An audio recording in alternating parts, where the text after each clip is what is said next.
Everyone thinks because you're a zombie, you don't know good coffee. Well, they're wrong. There's only one brew that gets my seal of approval. Deadly Grounds coffee is my guilty pleasure. The aroma is so intoxicating. It brings all of my neighbors out of the woodwork. Deadly Grounds coffee. Coffee to die for and zombie approved. It's good to get a little deadly. Use the front door! Oh, they're so disgusting.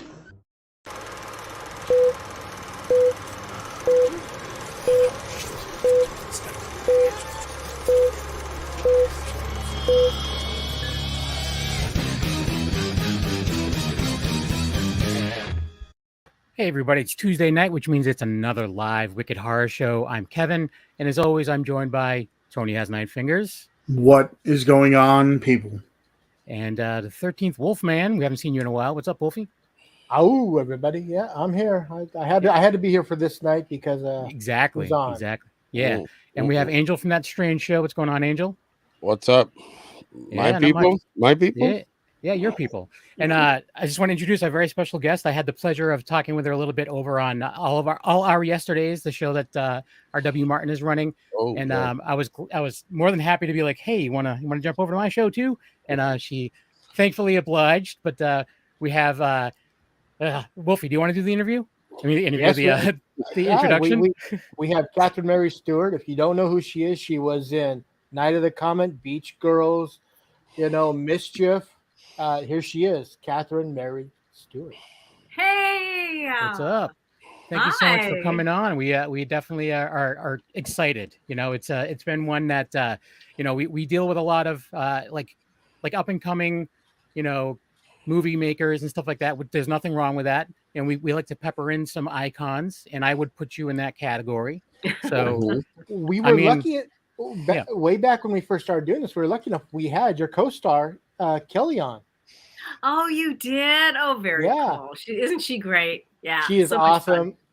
I mean, honestly, I've been a fan of yours and Kelly's ever since '84. That's a while. Well, I was in high school. I'm old. I was in high school, and this movie came out. All right, there it is. There's two copies, so you can watch it in 3D. I don't know, but yeah. So Tony and Angel. I mean, obviously we know Wolfie's a big fan. What about you guys? What was your first introduction to our awesome guest? For sure, Night. That's another one. Last Starfighter. Yeah, Night of the Comet for sure. Because at that point in time, I didn't really. When I was younger, I wasn't really watching like horror movies. It kind of evolved when I became like a teenager and stuff. But for some reason, Last Starfighter came up. So that was definitely one that resonated with me and stuff. So that was my first introduction. So you guys are all Back to the Future fans. Mm-hmm. Yes. So then all you guys have to watch Mischief. She knows why. Yeah, I mean, Mischief was, it was one of those, it kind of fell through the cracks, Mischief. When we made this movie, it was so much fun to make, first of all, because it was just a bunch of kids making a movie, and we had a gas doing it all together. Lots of hijinks on the set and whatnot. But it was, it's similar to Back to the Future because it's set in the 50s. I mean, there isn't this sort of futuristic Back to the Future kind of thing. It came out at that time when there was a lot of 1950s nostalgia movies being made. Mm-hmm. Peggy Sue Got Married and The Heavenly Kid, Mischief. And I mean, you guys got an awesome cast in that movie. Doug McKeon, who did an awesome job, kind of fell off the planet after that movie. Yeah, he was the kid on Golden Pond. Remember that movie? Oh, yes. Jane Fonda and Henry Fonda and Katharine Hepburn. He was the kid. And he did tons of stuff, and he did that movie, and he did Mischief, and he was awesome in Mischief. I mean, we're still really good friends to this day. He does he directs and produces now. He's written a bunch of scripts and has directed a bunch of junk. So he's kind of gone off in that on that path. Chris Nash, who played Gene in Mischief, he was sort of the bad boy motorcycle rider guy that I fall in love with. My name is Bunny in this movie. I mean, one of the things about this movie also is it was so kind of authentically 50s. I feel like you really feel like you're living in that era. But Chris Nash has just produced, I believe, a horror movie actually in Ohio, near where we shot Mischief. So he's gotten into that, and he's this incredible musician as well, by the way. And he and I have kept in touch as well. Kelly Preston was in the movie. This was one of her very first movies. And sadly, she's passed away, but just such a beautiful, lovely, beautiful physically and spiritually, just a lovely, lovely person, human being. So what a tragedy to lose her. Well, but she's terrific in this as well. Now you say most of that movie you filmed in Ohio, but the inner town part was filmed at the Universal backlot because it's the same lot that they used Back to the Future. We did not shoot in the Universal lot. Oh, you sure? Because Wolfie. It looks exactly. No, I mean, I would take her word for it. You sure? Yeah. Oh, Wolfie. No, that's one of those things. No, we didn't. We shot entirely on location in Ohio. Like maybe they made that when Doug look destroys like that. When Doug destroys that 55 Chevy, 56, that was in Ohio. That was in Ohio. Seriously, I honestly, all this time, I honestly look at that and I go, wow, that's cool because they filmed two. I thought it was like Gremlins and. I always thought that was filmed in the same place. Well, either way, Wolfie, you've like piqued my interest when it comes to this movie because I was all about movies placed in the 50s as well when I was a kid. Yeah. Even to the point where when I was a kid, I was like, I wish I was alive in the 50s. Like, I was all about even like the Buddy Holly story and like La Bamba. Like, I loved those movies growing up too. Like, I don't know, anything in that time, like Stand By Me, everything. It's like. It's all stuff that it's like I wish I was there. And I always you should definitely check it out. Yeah, do you know is it streaming anywhere? Do you know? Oh I don't gosh, know. I will have no look. idea. Talk amongst yourselves. I will look. But that and you did, of course, you did this movie, Night of the Comet. Yeah. And I have to ask a couple of things. It's like, first off, were you really as good at that video game as they made it out to be, or was that? No, because that was one video game that came out in the 80s. I couldn't master. I was no good at it. What, I have to give away my secrets now? Just ask if you're good at it. You don't have to give away anything you don't want to. If you notice when she was playing, it was like, you could see her face, but then it would pan down and just be like these hairy knuckles with a cigar in one hand. That's right. It's Tom Savini. Is that what you're saying? Yeah. Yeah, no, it was all there. I don't even think there was anything on the screen when we were shooting that. They were all close up of my face and my feet. They did a lot of, if you notice, there's a lot of shots of feet. Action shots. Tarantino was on set. What's that? So Tarantino was near the set, probably. Is he a foot guy? Oh yeah. Watching any of his movies. Yeah. Now that you know, whenever you watch any of his movies, you're like, oh yeah, there's the feet. Okay, I get it. Oh, that is so funny. The other thing is that, like, what was it like working with Jeffrey Lewis? I adore Jeffrey Lewis.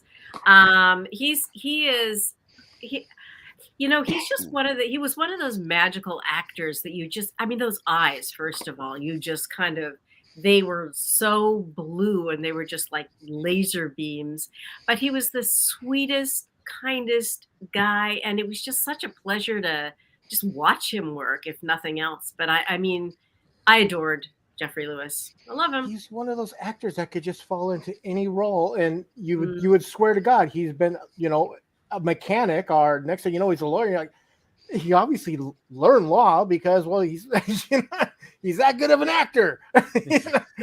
He was terrific. He's really one of my favorite people that I've ever worked with, for sure.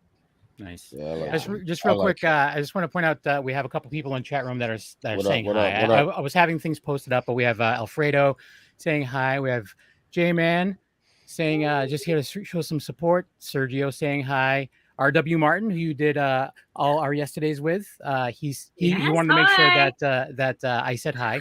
Anthony Thurber, who's the man as well, besides Sergio, he's also the man. Cool. And yeah, so one of the things that, I know that looking at your career, you don't do a lot of horror. You've done some stuff that would be considered horror. You've done some little things here and there. But are you a fan of the genre? And if so, what scares you? Like, Sergio always asks what your favorite horror movie is. Do you have one? Oh my gosh. I am so scared in horror movies. I'm so scared.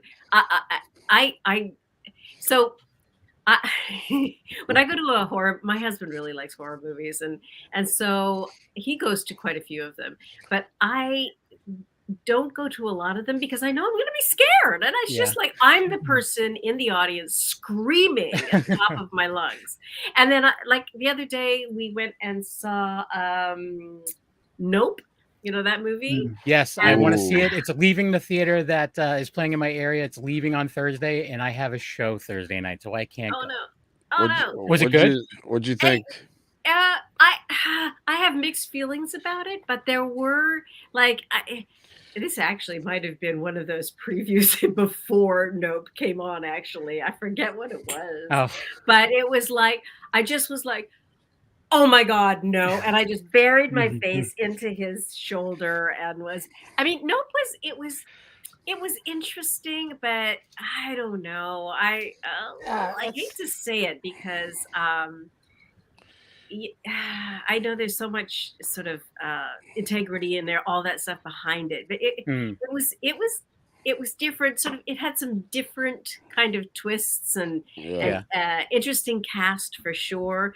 But for me, when you deal with UFOs, you got to do something just so completely different. If I was going to direct a movie with, a movie of any sort, I would probably avoid that because there's too many cliches involved and visuals that are familiar. I mean, they really tried to change it up a little bit, but I don't know. I think it's worth seeing. It wasn't 100% for me.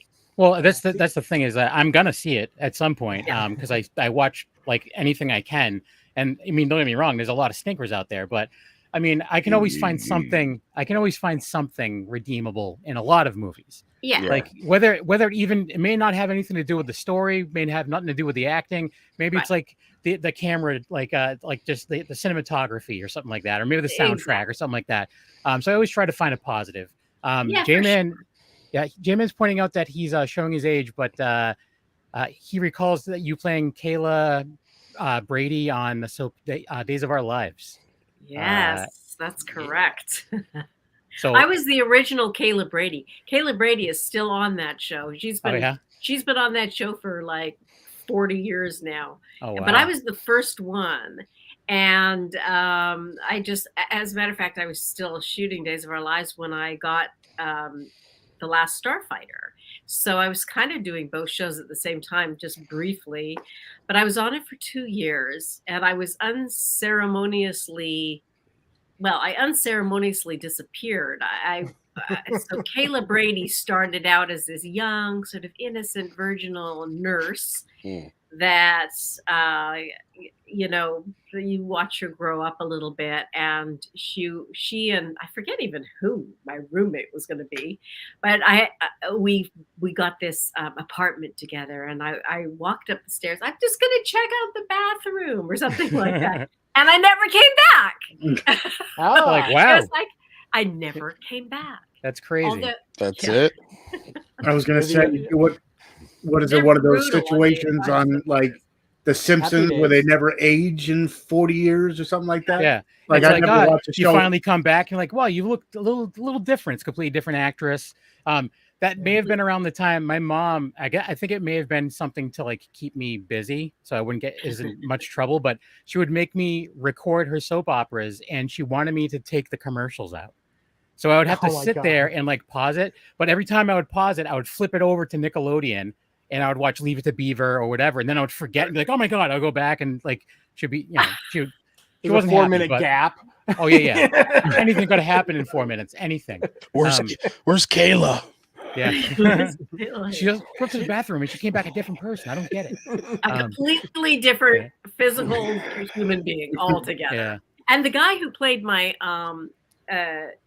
my boyfriend eventually became my brother on the show. Not while I was on it, but it's like Chris Kosacek, and all of a sudden he's Roman Brady, and that was my brother. And I'm like, ew, that's really super creepy. Yeah, that's very creepy. Yeah, They for sure. take a lot of theatrical license in soap opera. You know what? It keeps a lot of people working. So, that's the There's thing. a lot of people interested too. Yeah, exactly. There's people. My mother-in-law is still all about soap operas. Like I don't know if my mom is anymore. They're still on? I think there's like soap opera like networks now. I think there was a soap network that's gone now. It's something, but I know that she still watches them. Her stories. All my children. I don't know. I know when I was a kid, my dad used to work like the graveyard shift, for a company, and during the daytime when my brother and I were off to work, he'd wake up and there was nothing on, so he would wind up watching soaps all day. He'd watch like General Hospital, All My Children, and then when he finally got onto regular hours, he was more than happy to give it up. Not for nothing. We still have, look at Law and Order. Like those are pretty much soap operas. Yeah. And they're awesome. Those are soaps. So Thomas Price. Telemundo. Oh yeah, exactly. There's certain kinds of soaps for sure. Yeah. So Thomas They Price have an audience, man. They still have a huge audience. Days of Our Lives has some on Peacock has some weird offshoot show. Oh yeah. Some of the biggest stars from Days of Our Lives. It started a couple of years ago, and I tried to watch it, but it's like I can't. Nights of Our Lives. Thomas is pointing out that he met you and Kelly up at a screening of Night of the Comet up in Huntington Beach last year. Then he's saying that we had a great time, but the screening was a disaster. Sound and lighting problems, but Catherine was wonderful. Oh, that's so sweet. Yeah. Yes, we did this. It was like a film festival. It was like a horror film festival, and they were featuring Night of the Comet, but it was really very small and not that organized. And I don't know. It was really fun for Kelly and me. And also the DP showed up from Night of the Comet, Arthur Albert, and one of the producers, and Tom Eberhardt, the director, showed up. So for us, it was like this incredible reunion, which was super fun. But in terms of, everything else, it was just kind of. It was an experience, right? You guys, you won't forget about it. So you guys are wonderful. Fantastic. Thanks. I mean, it was really fun for us, and they flew us out there, and so that was great. But it was. It's kind of. It was an experience, and Thomas is saying he had it was a wonderful evening for them. So yeah, I mean that's the thing is sometimes if it doesn't go smooth, it's almost more memorable. You have a story to tell. It's like other than like I got to meet my favorite stars, and we got to sit there and watch a movie that went like flawlessly. But if something goes crazy, it's like you won't believe what happened. It's stories like that. But so being that you're not a big horror person, and you are at some conventions that have a lot of horror celebrities and cosplayers and stuff like that. Have you ever been freaked out at a con? Oh my gosh. The first couple I did, I was like, what is going on? Because some of the cosplay is incredible, and I honestly, my rep that I work with, Sean Clark, is he's like a horror encyclopedia. Nice. He's sort of recommended different movies for me to watch, and even like the classics like Halloween and those ones I hadn't really seen before. Oh wow. So I've sort of tried to catch up on some of the classic ones, which are really kind of fun when they go into like the sequels and 1, 2, 3, 4, 5. It loses something for me. I kind of like seeing the originals. Yeah. But yeah, it's not that I think if I watched more of them, I wouldn't be so scared. But it's like I feel like I'm having a heart attack, and for me, I'd rather be like laughing or crying even. I love to cry in movies, or just feeling super romantic. Yeah. But to be like just waiting to be scared, that's not fun. It's like, Yeah. no, why am I here? We've seen, the thing is, we've seen too many, and so like it's not very often we get scared anymore. You know, if it does, it's like, oh my God, kudos to you. Yeah, you really just. It's not even. It's not even fear. I mean, there just might be something that the tension might be there, the suspense, and I'm like, ooh, that's what you know. This is good. And also, don't you think there's a lot of kind of comedy involved with the horror as well? Yeah. I mean, like there's my definitely husband a subgenre. Will be laughing all the time, like especially if he's maybe surprised by something, he kind of starts laughing because there's this sort of a comical element to setting up this like super scary moment. I kind of get it, but I'm still, I mean, I think if I watched lots and lots of them, then I could sort of enjoy the story or the concept or whatever it is a little bit. There's definitely some out there. There's so many subgenres and stuff like that. Yeah. Well, there's a lot out there, but just real quick, Tommy was saying that he got to meet you up at New Jersey HorrorCon in June. I believe that was when Tony, is that when you met her as well? Yep. I got my Night of the Comet signed, and I also bought Apple and got that signed as well. I love it. Do the bam. So yeah. So that was awesome. Thank you. Yeah, thank you both for promoting my Sanctuary, truly kind and sweet people. So that's the thing is Tony was singing your praises. I think I mentioned that when you were on the other show with RW. I was like, one of my guys is just like, she was so nice. Like that's things we meet a lot of nice people at cons, but there's some people like really just like it's like above and beyond kind of deal. They make it feel personal, you know. And I must say with New Jersey HorrorCon, because sometimes it's like with the guests too, I'm sure like going to Monster Mania, like New Jersey HorrorCon is a little bit like slower and a little bit like less packed, so you get a little bit more time. But still, there's some people that are like, okay, here's your signature, thank you, bye. Like you and Kelly both, you know, you sat down, you talked and stuff. So it definitely, especially for us fans, it makes it that much, you know, a better experience as well. Like doing cons, like I don't know how many horror cons you've done, but is it different seeing maybe like someone dressed up as your character? Like I'm sure when you made the movie, you didn't expect, you know, people to be dressed up as you years down the road, but like, how does it feel? Like, I'm sure that's an experience. Oh my gosh. I mean, first of all, to your point about actors that are just like, you know, couldn't care less or whatever. I mean, you're the reason that we're here.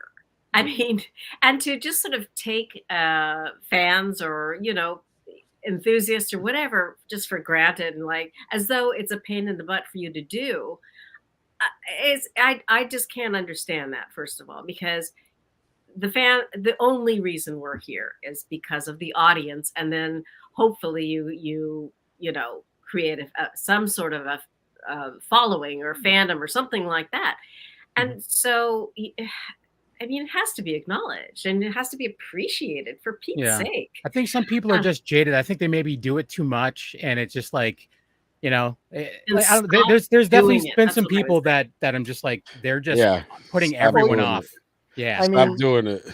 Right. You know that. It's an underappreciated movie. I just wanted to put that out there. Bill's saying that. I have to check that out because I think RW brought that up as well. I just watched, while you guys were talking, I watched, there's a little preview of it on IMDb, and it looks bananas. Like, really? I didn't listen to the sound or anything, but just... The apple? Yeah, it looks like... Yeah, it's bananas. Like a musical and like futuristic stuff, and people busting through walls and singing. Yeah, nice. I'm telling you, man. I'll check it out. Sergio's asking to see a trailer. So Sergio, you're a wrestling guy, so we are going to be playing a trailer a little bit later for a movie called Ask Me to Dance, and there's someone in it that I think you're going to be excited to see. Ooh. So we'll just leave it at that. So you'll see it in a little bit, Sergio. But I was, but to the subject of cosplay, Kelly gets a lot of cosplay, or more than I do probably, because of her cheerleading outfit, in Night of the Comet. And I didn't really have a very specific, I would say, costume in that that members only movie. jacket. Yeah. Well, there was that. It was a Yeah. very 80s. It was a lot of fun, that wardrobe, because the wardrobe person and I went out and shopped together. And so that was sort of like those clothes were what I wanted to wear for this character. But the one person, just out of the blue, had to be like, I don't know, 5 or 10 years ago. I think it was in New Jersey, actually. Came up dressed as BB in The Apple. Oh, wow. That's that cool. picture on the cover, that was the costume she was wearing, that silver outfit with the boots and the whole thing. It's kind of like, it was sort of metallic, kind of shiny looking. She showed up in that, and I'm like, I couldn't believe it. It was the most amazing thing. That's awesome. So yeah, it was super awesome. I mean, these people are committed, man. They're dedicated to what it is they do. And it's the first convention that I did. I was just taking pictures of everybody else because I was just so fascinated by all the costumes, and I because I never experienced anything like this in my life. It was amazing. I love it. So Anthony Thur was asking, or mentioning, that one of his favorite films, which you started in, was a lesser-known sci-fi horror film from the 80s called Night Flyers. What was it like working on that film? That was an interesting movie. I mean, the cast again was incredible in that movie too. But so it was a script that had no ending. So that is not a good way to go into a show. No. And they hadn't quite figured out how they were going to just wrap the whole thing up. And yeah, so it was a bit it was a bit strange. It was all shot in a studio. There was problems from day one. I mean, they filled the room with smoke, which was oil-based, yet all the surfaces, we were supposed to be on this spaceship, and all the surfaces, the oil would settle on these smooth spaceship surfaces, and one of the makeup people wiped out and got really hurt. And it was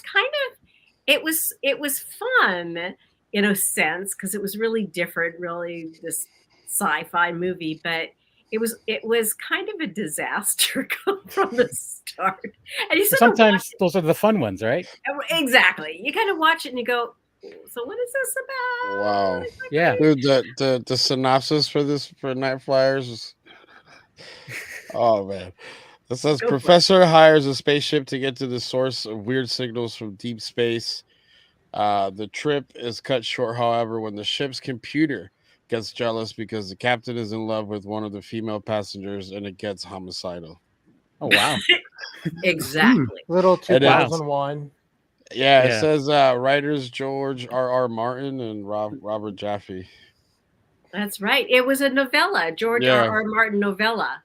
And they tried to. Oh, you know, he actually created a series. I don't know where, what network or whatever it was, based on it, and more authentically to the story itself. But that didn't do very well either. So. Oh, and James Avery starred in it too. He did. Oh, gosh, it was an incredible cast. You have the cast list there? You should read it off. Yeah, it's Michael Prod, John Standing, Lisa Blount, Glenn Withrow, James Avery, like I said, Helen Udy, Michael Des Bars as John. Michael Des Barres, who's an incredible musician. Yeah. Oh, is it like? Yeah. What did he do?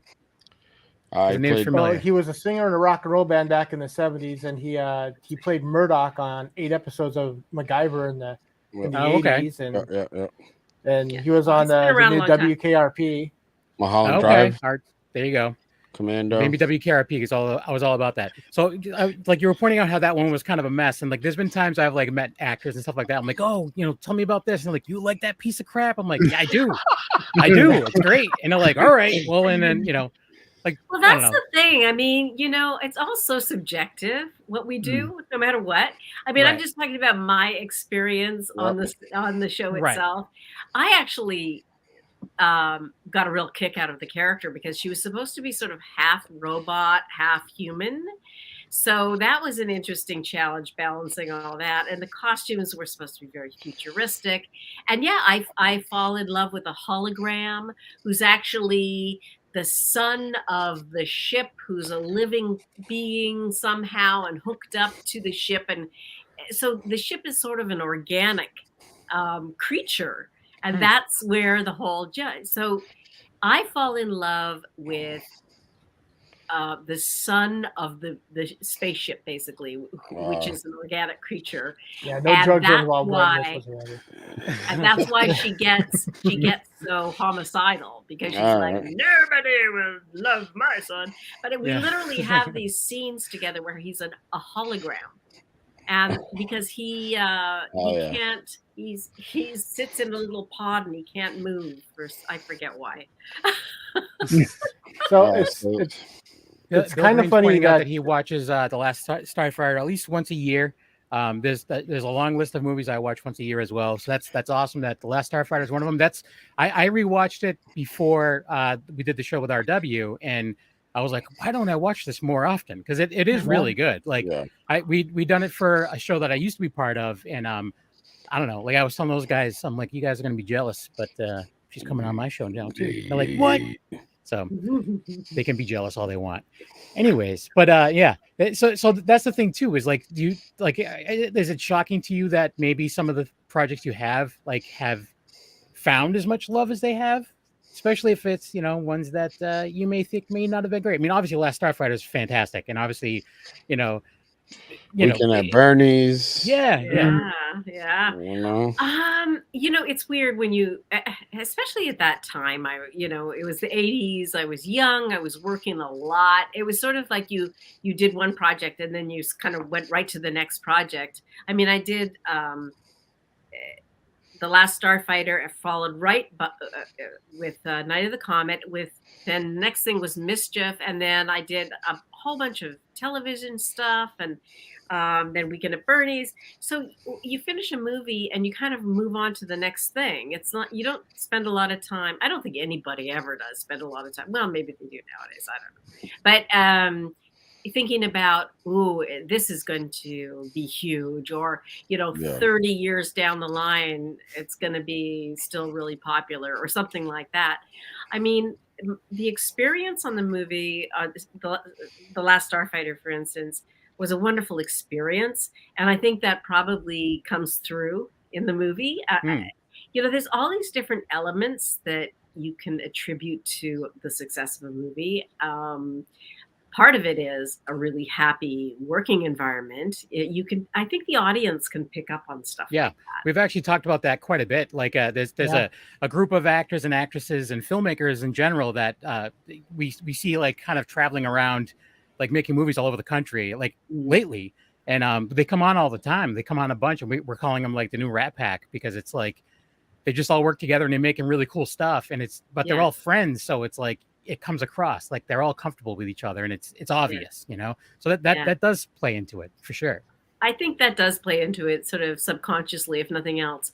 But also I think one of the reasons that a lot of movies from the 80s, actually some of these smaller movies are still popular today is there's I'm sure there's so many elements involved, but they're movies that are relatable. They're about the characters. They're about characters that you, the audience, can relate to. They're just regular people just thrown into these extraordinary situations.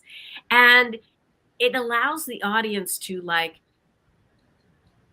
kind of relate to the character, or grasp onto that character, and then let their imagination go wild and join in this crazy journey that this character that they can relate to goes on. And so it fulfills that kind of imaginary fantasy for them.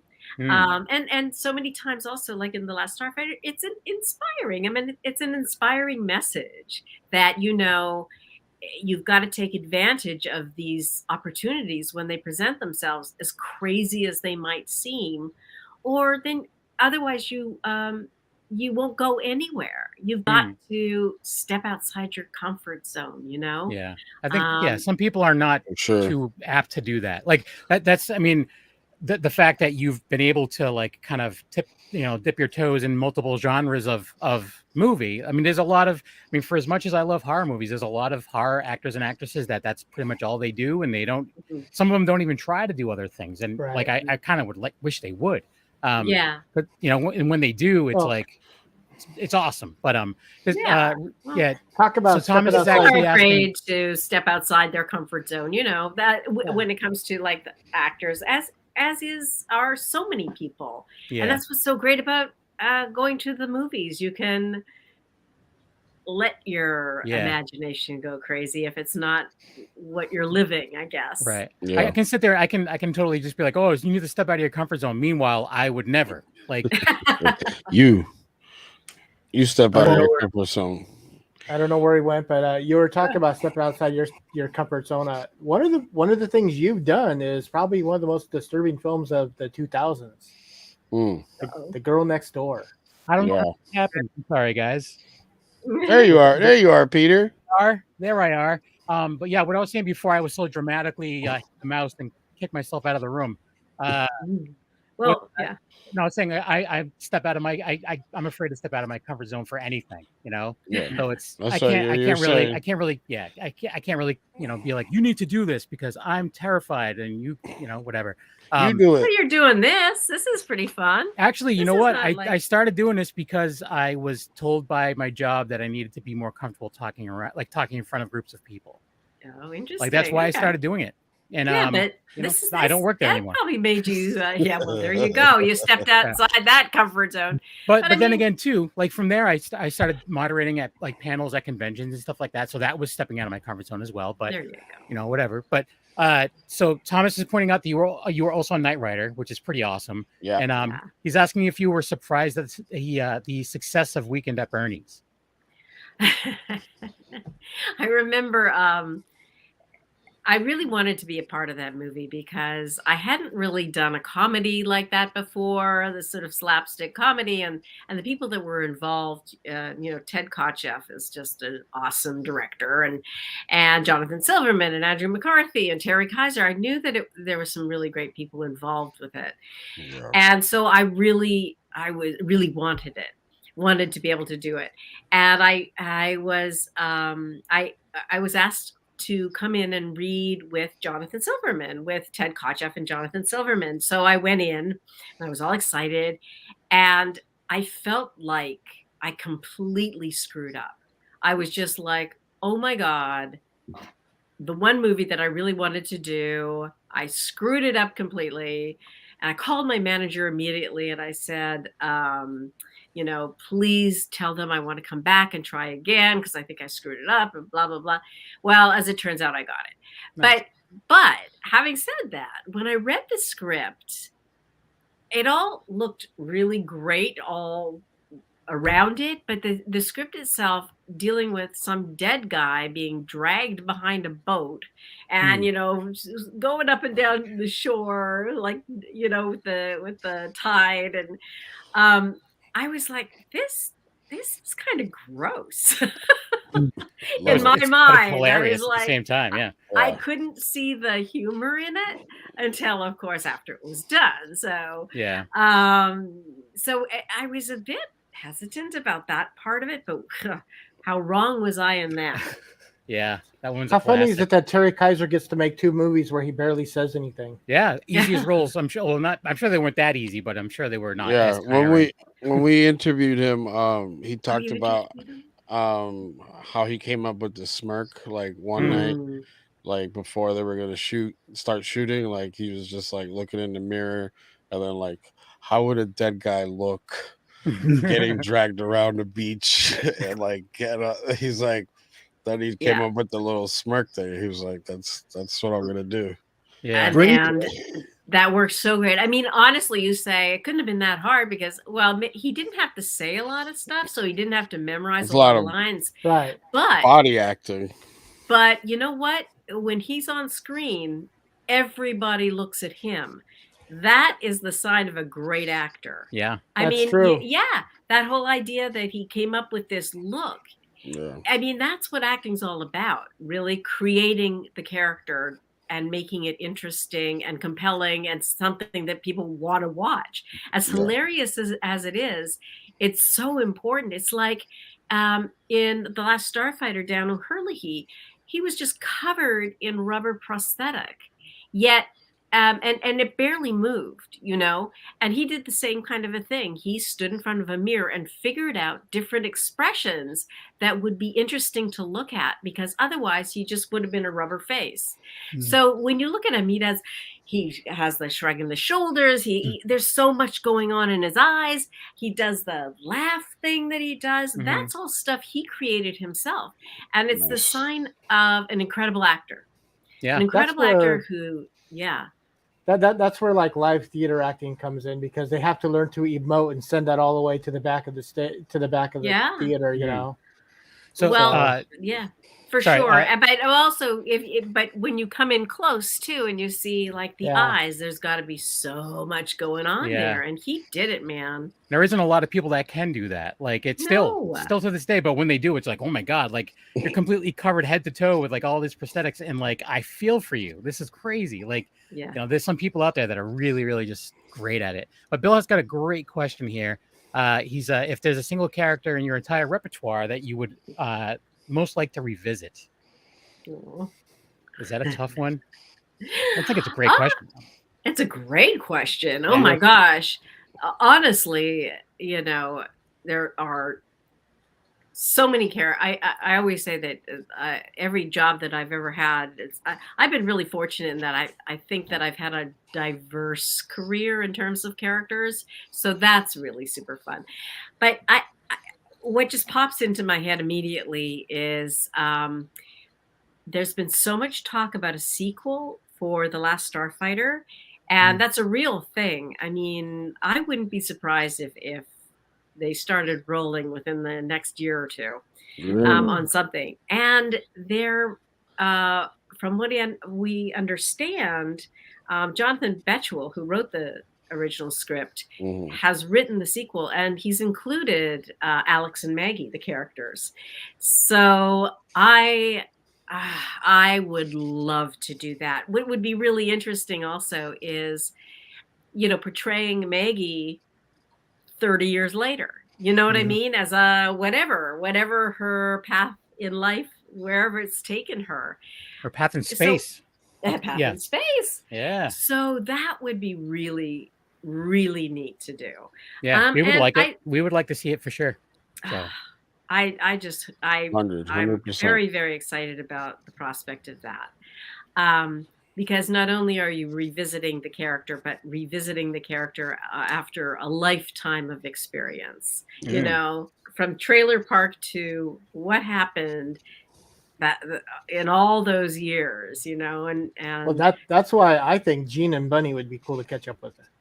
I know. Where did they go? Well, it'd be, you know, 40 years later, it'd be what, the early 90s, you know? So, yeah, that's right. Because it was set in like 1954 or 55 or something. Yeah.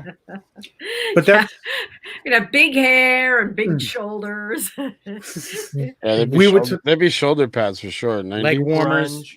Leg warmers. That would Night of the be Comet. Pretty funny. But we were talking about how like 80s movies and even 90s movie resonates with people. I think it's because, especially in the 80s and 90s, they had so many new ideas. Nowadays, everything is a remake, which I wouldn't mind seeing a remake to the Starfighter or like a sequel or something like that. But it's one of those things that in the 80s, you had all these different ideas and different things, whether it's like crazy ideas or whatever. That some of my favorite movies have the weirdest plot lines, but I remember them. Yeah, Nowadays it's just like the same cookie cutter stuff that you're so used to at this point in time that you have nothing but, oh, have you seen this before? Especially for the younger generations. Yeah. Like everyone's like, oh yeah, it's like, just watch some of this older stuff. And I think some of the younger kids get into it too. Like, but it's just because it's so many, like Weekend at Bernie's. I mean, you're carrying a dead guy around nowadays. It's like, what are you talking about? Like, some of these movies had these plot lines that are just so like, crazy and out there. Carrying a dead guy, like, we didn't have cell phones. You don't understand. We had to use our imagination. Yeah, we had to get them somewhere. Couldn't call anybody. Yeah, I sort of feel like the younger generation is really losing out in many ways because it is cookie cutter, and it's just, it's become such a massive money-making industry that producers, especially the bigger companies or bigger studios, they just piggyback on whatever made the most money last, and so they wanted to make that again to ensure that they, get a massive amount of money themselves. It's a business. It's a business. It's always been a business, but the creativity seems to have been lost. Like people were taking more risks back then. Yeah, that's what I was gonna say. Like, and now it's like, let's sell what's familiar, what people know, so that's why you get the newer Halloweens, the Scream coming back. Now they're talking about Scream 6 and all that stuff, I know, and it's a shame. It's like dummying down the audience. It doesn't give the audience a chance to like use their imagination or be stimulated by something new and interesting. I mean, they take it for the audience, especially the kids, take it for granted that, oh, we're gonna go to the next whatever it is, the next Marvel thing. No, you got it right. The next whatever. Yep. But that's all they know, and it's too bad because I mean, in 40 years, are they going to be talking about, I don't know, Superman 12 or whatever, and oh gosh, it just had such a huge impact on my life. I don't think so. Yeah, it didn't. I have a 13-year-old, and I just started, showing him some of the more advanced horror films that I'm into, and we're not gonna let that happen here. We're gonna try to, and he gets it. He's like, I could see the difference in like, some of the newer horror stuff that he has watched. So like back then it just seemed more quirky, more like Kevin said, more chances taken, like weirder stories that just made sense by the end of the credits, Yeah. Well, the problem is that back then, back in the day, and I've said this before, Kevin's heard me say it a billion times, so I'll say it one more. Is that is that the companies back then were run by creative people. Jack Warner and his brothers started Warner Brothers. They actually made movies. They pitched the movies themselves, going, okay, I want to do this. Daryl Zanuck, all these guys were the runners and owners of their own companies, and then corporations came in and said, you know what? Let's put Fred Johnson in charge of creative. Fred Johnson's got a degree in law. Has no idea what creative is, but he's in charge. No, it's true. I agree with that. I agree. Yeah, let's make those movies Fred Johnson wants. Yeah. Anyways, Sergio's asking for the trailer again. So, so you have a movie that's in post-production, right?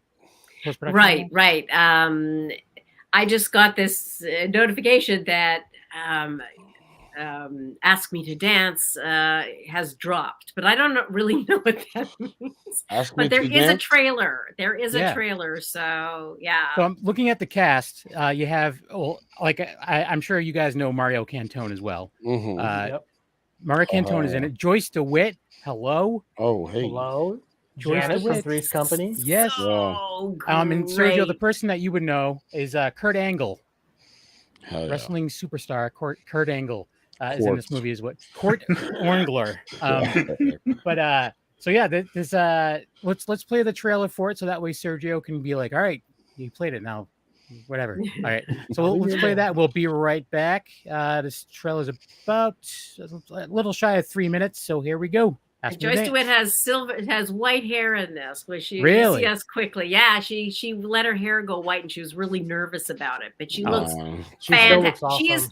She's the coolest. She's the coolest woman ever. Honestly, I can imagine. She was always my favorite on that show. Like everyone's like, oh, it's all about Chrissy, whatever, the dumb one. I'm like, no. Like I'm not. I don't associate with the dumb one. I associate with the one who's like witty and just like kind of smarmy. You know, like she's a brilliant actress and a wonderful comedian too. Yeah. Nice. All right, so here we go. Ask me to dance. I demand an angel. Ask me to dance. Well, I'm divorced. I used to teach ballroom dancing. I don't anymore, but I still love to go out dancing. I have borderline personality disorder. I'm also bipolar. You like to dance? No. How long you been dancing? My whole life. It shows. Thank you. You don't think I'm too old for you? Nope. You're just my type. So we gonna close this tonight, or?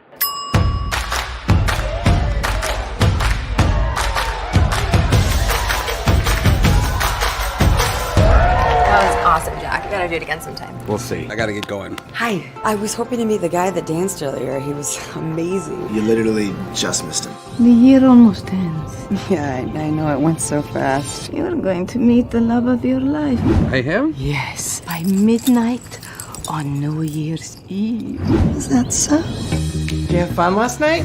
I met this old woman who told me that I was going to meet the love of my life before the end of the year. 4 days left after tonight, the exact day of your wedding and the last night of the year. What do you think? Your soulmate just gonna walk by the office? Did some old lady say this? Yes. It's so random. Well, I went through a divorce, and only now am I ready to start dating again. I am finally putting you on a dating app. No. Hey, dude, you must be Jay. Jack. Joe? You wanna dance? Trying to go this way. You want to go somewhere and see who really needs? I've been dying to see this movie. Some sex after this, right? I want to meet the love of my life. Want to dance? And this week has assured me that that is never going to happen. My dating life has been a little precarious. Maybe I should keep this one. Tie him up, gag his mouth. I'm gonna get another drink. I mean, I did stab my last boyfriend. I give up. Maybe I just want somebody to dance with. No complications, no commitments. And you need to meet my friend Jill. She's going through the same thing. She'll be at the wedding. Yeah, she's the maid of honor. Is it me, Amy? Yes, it's you. You gotta settle. I am not going to settle. Hey, listen, I have a girl here that wants to meet you. But hang on, I'm gonna put her on. That's good. Hello? He hung up. What? Yeah, it's the story of my life. Look, Jack, say the girl that saw you dance that night is your soulmate. Mind if I sit here? That would mean you're destined to bump into her again.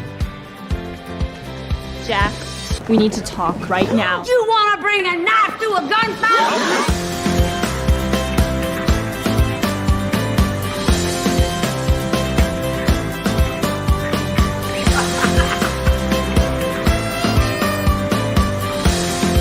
I'm gonna go up on the bar. I'm gonna run and jump into your arms. You sure that's a good idea?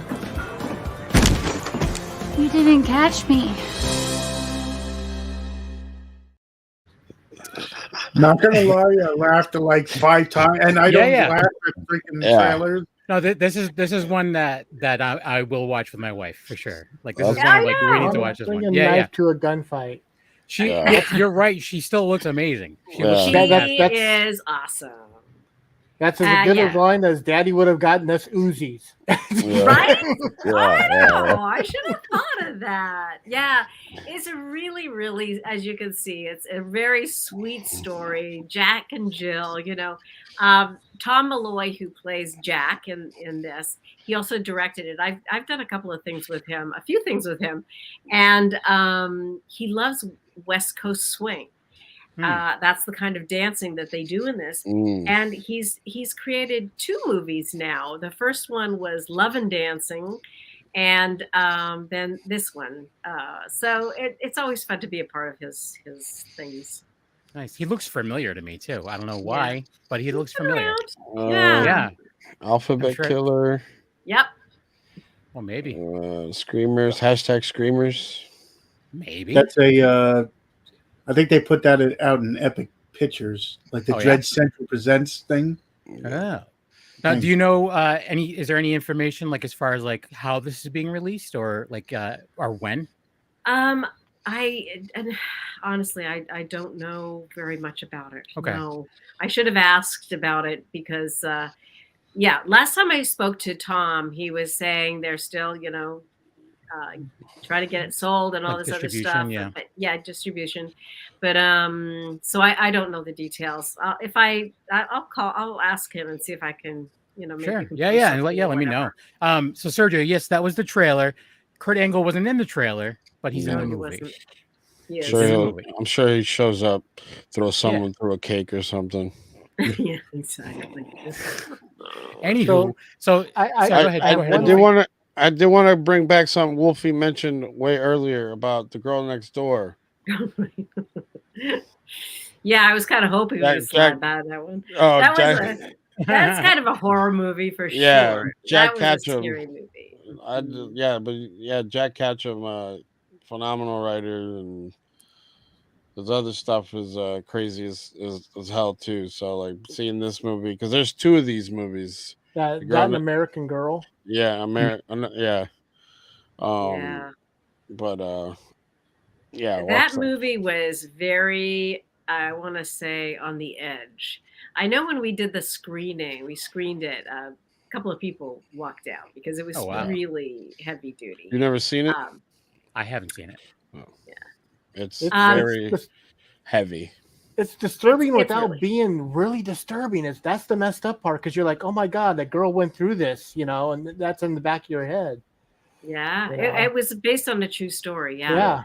And I was actually asked to play the role of the aunt, who is the masochist, basically. Yeah. And I turned it down. I said I can't do that, because so I ended up being the mom next door. Yeah, Miss Moran. Less significant role, but it's a very, very disturbing, intense movie based on real facts. Yeah. So I caution. Usually when you say something like that, everybody's like, "Quick, find it!" But that's the thing, is if it's something that is that disturbing. I mean, I know it's weird to say, but if it affects people that much, it's like, all right, it does. It's not very often a movie affects me. So oh man, that was heavy. Yeah, yeah. It's like I'm a fan of like real life horror.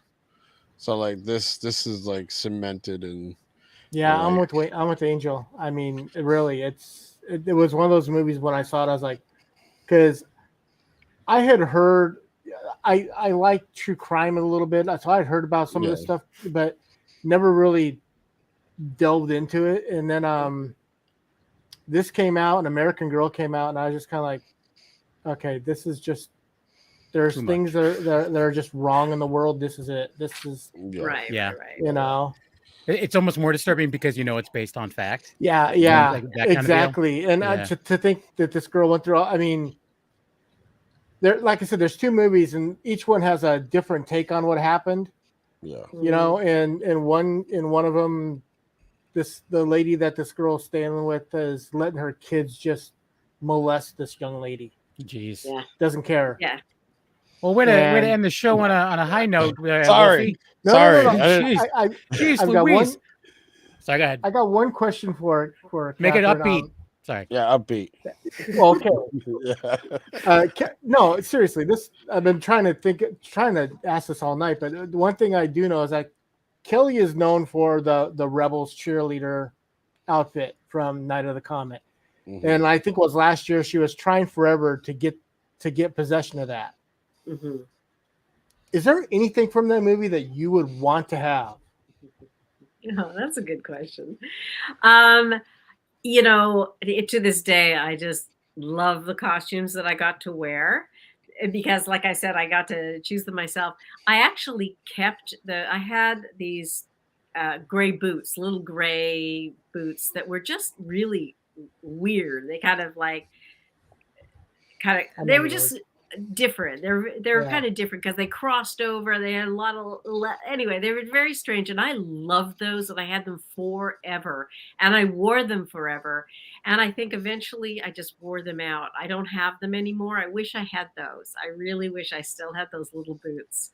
I'm trying to think if there's anything else. I had a little keychain thing. It was kind of like a dog tag that I was flipping around. it was kind of a little homage to my my Green Beret father. That I would flip around. It was just a little prop that I had. I think I still have that somewhere. Yeah, I'd love to have that hair. Yeah. But I mean, Kelly's cheerleading outfit is iconic. She did finally get it back, and nice. She cleaned it all up and fixed it all up, and she'll be taking it to some conventions. So that's awesome. Yeah, for sure. Well, and not to get on not to start a whole new story, but one thing that I thought was really interesting that you brought up when we did the All Our Yesterdays was about how they didn't actually shut down the city to film Night of the Comet. This was like, because there was no one living down there. You guys filmed on Christmas Day, all stuff like that. Very interesting. Very different than it is today. Yeah. You could never, ever shoot that movie the same way today. You just couldn't. It was under $1 million, that movie. It was, I call it guerrilla filmmaking, because we were all sort of in it together, grunting our way through stuff. And just like when we shot that downtown LA thing, it was like either first thing Christmas morning, or I don't know, at some time when there was very, very little traffic. But also back in 1984, there wasn't a lot of people living downtown LA. It was mostly like banks and business. It was business oriented, and so Christmas morning there was nobody there. And we based on the budget, we had no police force to shut down streets or anything like that. So we had to be there when nobody else was there, and it's really incredible when you think about it. Yeah, the shots that we got. You mentioned that it was under $1 million or $1 million budget. That's another thing too. You have a movie that's iconic to that point, made for that budget. It's like you don't see that very often anymore. Yeah, Dan Coscarelli did pretty much the same thing with Phantasm. There's a scene where the tall man is walking through the streets and there's no one around, and he's like, "Well, we just got up way early before all the businesses opened up and shot." And they were lucky enough that it was early enough that the sun was coming up, and they're like, okay, imagine if they showing wait up to 5 work minutes, to open up your business, and Angus Scrimm is walking down the street, being all ominous. But anyways, we have to wrap things up. So we could talk all night, but now did we make it an hour? Did we do an hour? It's been an hour and 2 minutes. So where can people go to, where can your fans go to follow you to keep up with the happenings in your career and whatnot? The latest and greatest. Well, Facebook, Catherine Mary Stewart. I have a page on Facebook, and I try to really stay on top of all that and all the latest and greatest. I try to post. I try to answer as many messages as I can. And I'm on Instagram as well, Catherine Mary Stewart. I'm on Twitter. And I always find IMDb a great sort of reference for people, imdb.com. If you want to just look me up there, you'll see what's coming out, what's in post-production, what's in pre-production. That's always a great just site for people to go if they're interested in, there's a bio, there's all sorts of junk on there. Yeah. Sadly, it might even say how old I am. Yeah. I know how old you are. So yeah, go check her out on all those places, and she's very interactive with her. I'm still 35. Aren't we all? See, that's what I was gonna say. Yeah, and it looks like I'm looking at your Facebook page now. It says Chicago, August 5th through the 7th. That's right. I'll be at Flashback Weekend in Chicago, coming right up. Yeah, I leave here Friday. I'm in North Carolina right now. We live in New York. We have a house here too, but we live in New York, and I'm flying up to Chicago on Friday, and I'll be there till Sunday. Then I'm back in New York. Nice. Yeah. So nice. Here's Chicago. Go Chicago, man. Well, be square. I think Sven Gully's going to be at that one, so go say hi to him. Oh, nice. Okay. Do you know who Svengoolie is? I don't. He's a horror host. Like he's like a Elvira was a horror host. Like he's like that. He's based out of Chicago. Yeah. So. Oh, cool. Okay. I may have met him before, actually. I've done conventions in Chicago before. Also, by the way, uniquely in Chicago, Ivan Roth, who played Willie the Box Boy in Night of the Comet. I don't know if you remember him. He's the one who's like, hello. Oh, yeah. Hello, Yeah. whatever he says. I forget. But he's going to be at the convention. This is the first convention he's ever done. Oh, wow. And you were talking about that Huntington Beach screening that we did, or film festival, whatever it was. He was there. I hadn't seen him in 30 years, since the movie. And he is the coolest dude, man. And it's going to be so much fun. So it's going to be me, Kelly, and Ivan. Nice. Ivan for the first time. So go show up and so that way he knows what it's like to meet the fans, and he's going to want to keep doing it. So then I can meet him eventually. Yeah, right. He is a real cool dude. He's done a lot of horror junk too, by the way. Cool. So I may have to ask you to get us in contact. I'm just saying. Absolutely. I bet he'd love to. He's like really into doing all this stuff. So cool. This is new for him, but he's really into it. So nice. He'll regret it. No, I'm just kidding. He won't.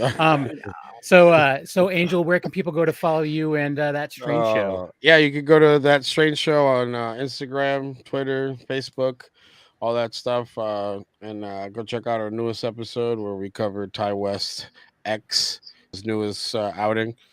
And go check that out. Nice. But, yeah. Tony, what about you? You can find me at Tony Has 9 Fingers on YouTube, where I do movie reviews, unboxings, anything movie related. You'll find me on there. Tony Has 9 Fingers on Twitter, which I hardly ever use. I don't know why I keep on saying it. Tony Has 9 Fingers on TikTok, which I do not twerk. No. Yeah, that's how many followers you got now? Like 16,000. Hell yeah, let's keep going. We gotta monetize. We're gonna monetize soon. Slowly building up, and of course, Tony's movies on Instagram, where I show off the movies behind me, like The Apple, and like Night of the Comet, and like The Last Starfighter. Yeah. So check me out on there, and of course, here every Tuesday on the Wicked Horror Show. Also, check out our Instagram, Wicked Horror Show. So you can check out all our previous guests and anybody that will be coming on. Wolfie? Well, you can find me on YouTube, The 13th Wolfman, Twitter at The 13th Wolfman, Tumblr, 13th Wolfman, The Prowl. Doing the Wicked Horror Reviews with Kev, doing the Wicked Horror Show every now and then. And this is next to doing the interview with Kelly, doing this interview with Catherine has been one of the greatest things ever. Again, I saw this movie in the theater when it came out. I was 17, so I was 9. Sorry. And when I first saw it come, this was my first copy. When it first came out on DVD, I was like, I have to grab that. This is that movie. This has got Mary Warnoff. This has got everything. This is a Roger Corman film. That's not a Roger Corman film. Is the best way to put it. Nice. Well, I'm glad you were able to come on, Wolfie. I know this was awesome. And for myself, just A Knuckle on Instagram. Besides this show and doing the reviews of Wolfie, I'm also part of Black and White Fright, Violence Buffet, and I'm also part of All Our Yesterdays, which is how I was able to connect with our lovely guest. So thank you very much for that. RW. Yeah. So that's all. Thanks for listening and watching. Have a good night. For coming on, Catherine. Yes. Oh gosh, you guys, it was my pleasure. You guys are awesome. Thank you. So much.